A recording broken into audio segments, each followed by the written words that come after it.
Hey guys, this is going to be a review of Thor, Love and Thunder. Okay, I would be lying if I didn't say I was slightly disappointed.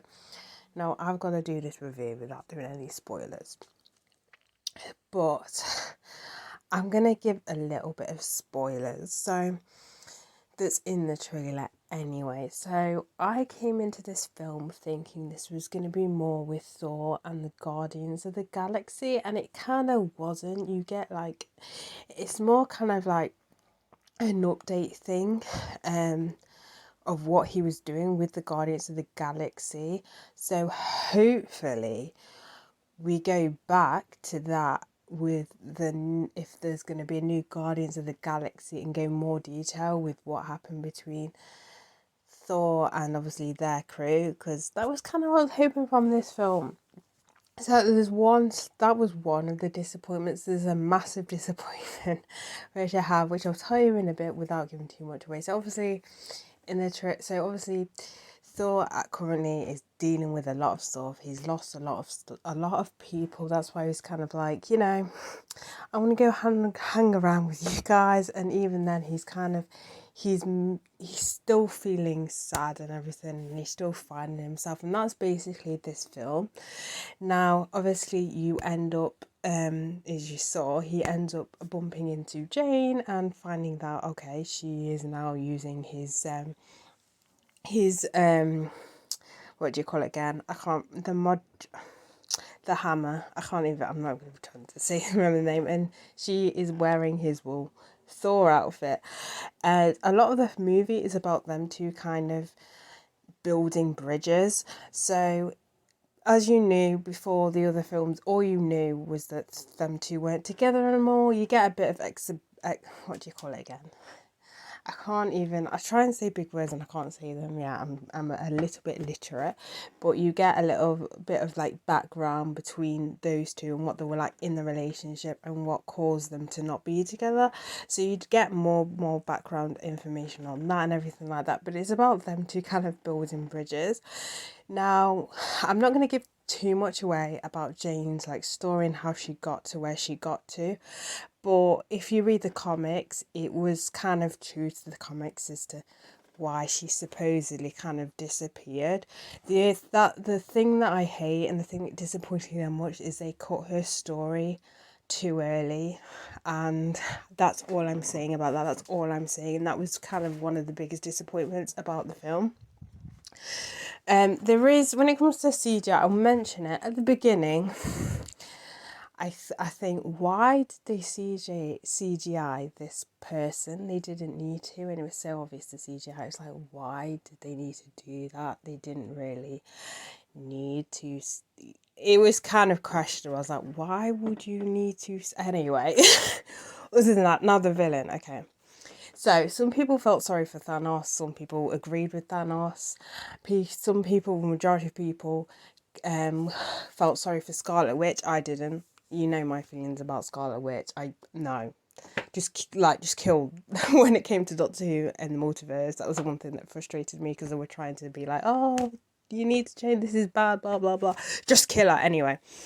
Gore, I felt sorry for.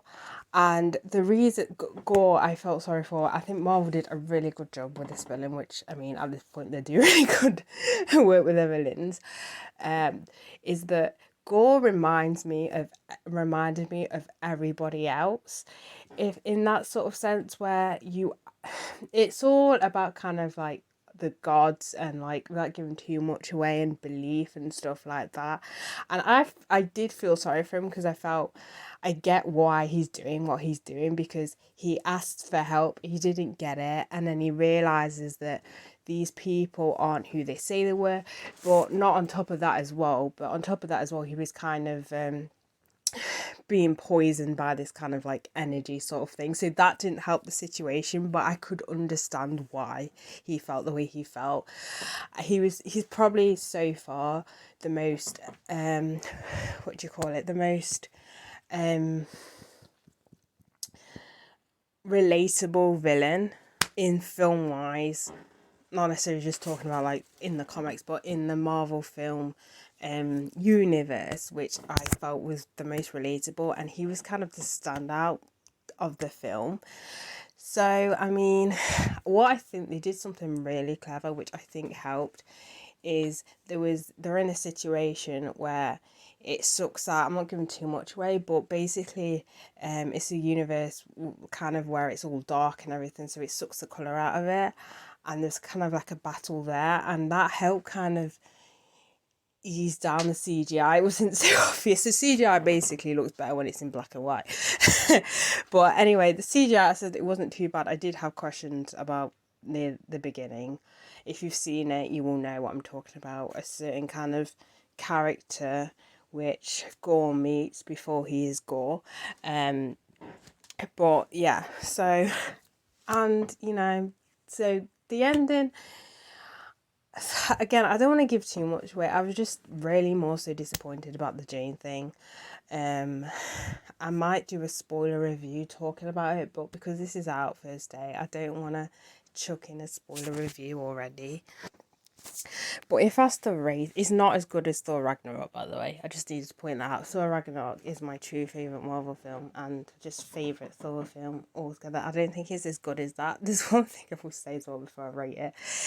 I swear this film is this film sponsored by Guns N' Roses? Because not only have you got songs, the typical anthem songs by Guns N' Roses, you also have a kid that changes his name to Axel because he thinks, Guns N' Roses is a cool band. I just thought, wow, okay, this is sponsored by Guns N' Roses. But if I was to rate this out of 10, I'd give it a 7 out of 10. It's a decent film. I think what helps carry the film is the villain and how relatable it is, and the whole story and stuff like that. I just expected a little bit more, just a little bit more. Is it as bad as Thor Dark Waters? I don't Dark Waters, Dark Worlds, isn't it called? I've not seen that in years. I'm not gonna lie. I don't even remember what happens.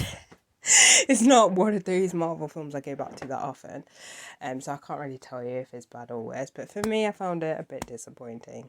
But yeah, that's it for this review. So yeah, I gave my rating and that's 7 out of 10. So that's it for this review. So bye, guys.